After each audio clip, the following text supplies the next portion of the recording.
폐경과 비슷하게 증상을 앓고 있는 남성분들에 네. 대해서 이 남성 갱년기라고 하는 용어가 있긴 합니다. 아, 이거 들어봤다니까요. 요즘에는 많이들 얘기해요. 맞아요. 네, 맞습니다. 근데 이제 여성의 폐경과는 다르게요. 모든 남성이 겪는 건 아니고 개인차가 심하기 때문에 남성 호르몬 결핍 증후군 정도로 이제 말씀드릴 수가 있겠는데요. 근데 아직도 이제 일반인들은 그냥 남성 갱년기 이렇게 용어를 쓰고 있습니다.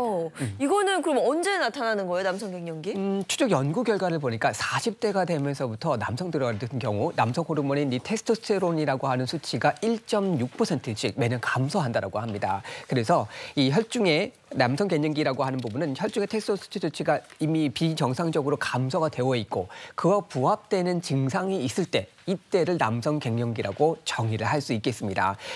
수치 자체가 보면은 증상 자체가 나타나지 않고 그냥 수치만 낮아진다고 해서 남성 갱년기라고 하지는 않고요. 한번 수치 자체 통계 자체를 비교를 해보니까 40대에서부터는 약 한 24.1%가 좀 나타난다고 하는데 평균 40대 이상의 남성들이 약 28.4%가 남성 갱년기를 겪고 있다라고 보고를 했습니다. 자기 증상을 표현을 한 것이죠.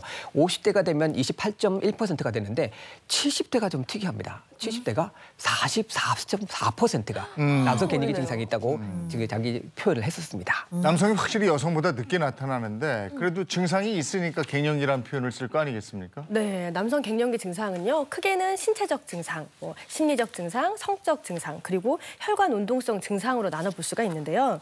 신체적 증상은 말 그대로 진짜 피로, 무기력감, 그리고 복부 비만, 체지방 증가 이런 게 바로 신체적 증상이고요. 성적 증상은 성욕 감퇴, 발기부전, 성기능 장애가 있을 수 있습니다. 그리고 심리적 증상은 기억력 감퇴, 집중력 저하, 우울, 초조, 불안, 짜증, 귀찮음 이런 게 증가하는 경우고요.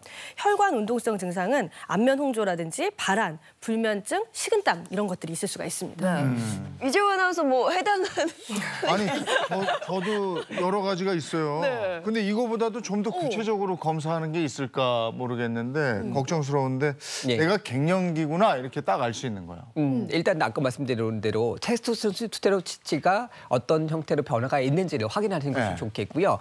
사실 뭐 증상 자체가 조금씩 다르기 때문에 혈중 남성 호르몬 수치와 증상이 부합되는 경우가 남성 갱년기라고 생각을 해보시면 좋겠습니다. 그렇지만 뭐 이게 다 검사하실 분은 없잖아요. 그래서 제가 자가 진단할 수 있는 방법들을 한번 여기 준비를 해봤으니까 한번 들어보시고 이재원 아나운서가 저거 한번 해당될 것 같습니다. 네. 한번 들어보시고 난 다음에 확인해 보시면 좋겠습니다.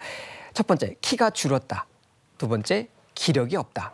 세 번째, 체력이나 지구력에 감퇴가 있다. 네 번째, 성욕 감퇴가 있다. 다섯 번째, 삶의 즐거움이 줄었다고 느꼈다. 여섯 번째, 울먹이거나 흔히 짜증이 난다. 발기가 예전보다 덜 강하다. 또 운동 능력이 최근에 떨어진 것을 느낀 적이 있다. 저녁 식사 후 바로 잠에 빠져든다. 또 일의 수행 능력이 최근에 떨어졌다. 어떠신가요? 저 한 6개, 6개. 네? 6개 여섯 개. 되는데. 해도 많은 것 같은데? 저희가 생각해보면 한 3개 정도 됐는데요. 3개? 3개 이상이 예라고 하면 갱년기 증상이 있다고 볼 수 있겠습니다. 갱년기네. 그럼 우리 집사람이 나 갱년기잖아 이러면 나도야. 이렇게 얘기를 해야 되겠네. 근데요, 진짜 이 남성 갱년기도 만만하게 볼 게 아닙니다. 이 남성 갱년기도 계속되게 되면은요, 비만이나 뭐 심혈관 질환, 뭐 고지혈증 같은 이런 대사증후군으로까지 이어질 수가 있기 때문에 사실 이 남성 갱년기도 그냥 노화 현상이다 이렇게 보는 게 아니라 적극적으로 대처할 필요가 있습니다. 그러면 남성 갱년기 예방법 같은 거 혹시 있나요? 네, 일단은 남성 갱년기가 이제 이런 증상들이 있어서 내가 해당이 되는 것 같다라고 하면은요, 요 테스토스테론이라고 해서 이 남성 호르몬 수치를 검사를 한번 해봅니다. 그래서 만약에 이게 떨어져 있는 경우라면은 이제 적극적 치료를 해야 되겠죠. 뭐 약을 드시던지 아니면 뭐 주사를 맞던지, 뭐 주사도 3주 간격으로 맞을 수도 있고 뭐 한 3개월 간격으로 맞을 수도 있고 그렇습니다. 근데 이렇게 우리가 남성 호르몬을 주입해주면서 요 시기를 넘어가면서 가장 중요한 거는 사실은 생활 관리입니다. 그래서 먹는 음식도 좀 관리를 해야 되고 그리고 운동. 특히나 근육 운동 같은 걸 하시면 남성 호르몬에 도움이 되기 때문에 그렇게 운동을 많이 하시게 되면 결국에는 이런 테스토스테론이나 이런 것들이 이제 좋아지게 되면서 이런 주사 치료나 이런 거를 끊게 되는 경우도 있을 수가 있습니다. 그러면 남성 호르몬 분비를 촉진하는 식품은 뭐가 있습니까?